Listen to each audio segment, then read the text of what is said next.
नमस्कार, आप देख रहे हैं एशियन न्यूज नेटवर्क और मैं हूं आपके साथ ज्योतिका। आइए रुक करते हैं खबर की ओर। ज्ञानकुंज में होगी 13 अप्रैल को दूसरी प्रवेश परीक्षा।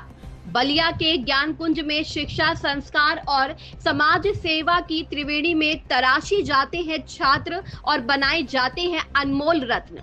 उत्तर प्रदेश के बलिया जिले की बंशी बाजार स्थित ज्ञानकुंज एकेडमी का नाम सुनते ही दिमाग में एक ऐसी शिक्षण संस्था की तस्वीर उभरती है जहां बच्चे रटकर नहीं, जीकर सीखते हैं और बन जाते हैं अनमोल रत्न। उत्तर प्रदेश के पूर्वांचल में शिक्षा के क्षेत्र में अग्रणी विद्यालय ज्ञानकुंज विगत 35 वर्षों से यह संस्थान न केवल डॉक्टर, इंजीनियर, वैज्ञानिक व प्रशासनिक अधिकारी कर रही बल्कि समाज के लिए इंसान भी तैयार कर रही है। प्रिंसिपल सुधा पांडे कहती हैं, 13 अप्रैल की प्रवेश परीक्षा सीट के लिए नहीं बल्कि आपके बच्चे के चरित्र निर्माण के लिए है। यहाँ हर बच्चा एक अनमोल रत्न बनकर निकलता है जो न सिर्फ कामयाब होता है बल्कि समाज को रोशन भी करता है। यहाँ की दीवारों पर टंगे सर्टिफिकेट नहीं बल्कि पूर्व छात्रों की कहानियां बोलती है, जैसे डॉक्टर शुभम सिंह और जो वैज्ञानिक बनकर देश का नाम रोशन कर रहे हैं, या वह सैकड़ों छात्र जो प्रशासनिक सेवाओं में ईमानदारी की नई परिभाषा लिख रहे हैं। मगर ज्ञानकुंज की असली पहचान है समाज सेवा का वो जुनून जिसने 200 गरीब कन्याओं का विवाह कराया, हाईटेक पुलिस बूथ बनवाए। यही नहीं, यह शिक्षण संस्थान ने मौन तपस्वी महर्षि ईश्वर दास ब्रह्मचारी मौनी बाबा के द्वारा कराए गए कलयुग और दुनिया का पहला राजसीय महायज्ञ कराने में महायोगदान देकर देश के समूचे शिक्षा की मंदिरों में इतिहास रचा दिया। ज्ञानकुंज एकेडमी के प्रबंधक डॉक्टर डीएन सिंह का कहना है, हम बच्चों के हाथ में कलम थमाते हैं ताकि वह नंबरों की नहीं, इंसानियत की इबारत लिखे और देश का नाम रोशन करे।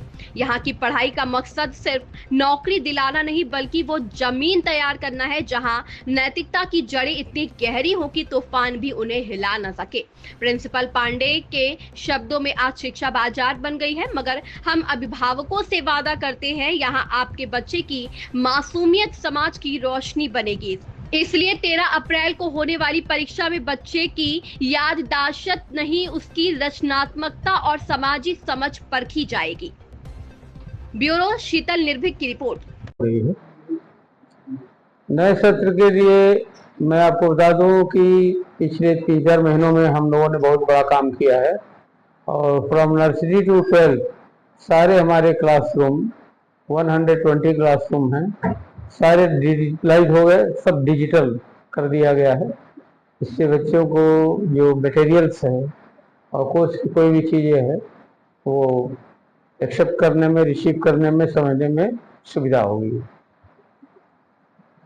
13 अप्रैल को हमारी परीक्षा होगी, दूसरी इंट्रेंस टेस्ट, और मेरिट के आधार पर लेंगे। जो सीट की अवेलेबिलिटी होती है तो हमारा स्टेटस क्या है, क्या कह रहा है, तो इसके अनुसार हम जो है मेरिट निकालते हैं और एडमिशन लेते हैं।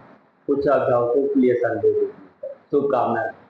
अभिभावकों को, उनके बच्चों को ढेर सारी शुभकामनाएं, आशीर्वाद। जो बच्चे पार्टिसिपेट कर रहे हैं उनको बेस्ट विशेष और हमेशा सफलता के मार्ग पर वो अग्रसर हों।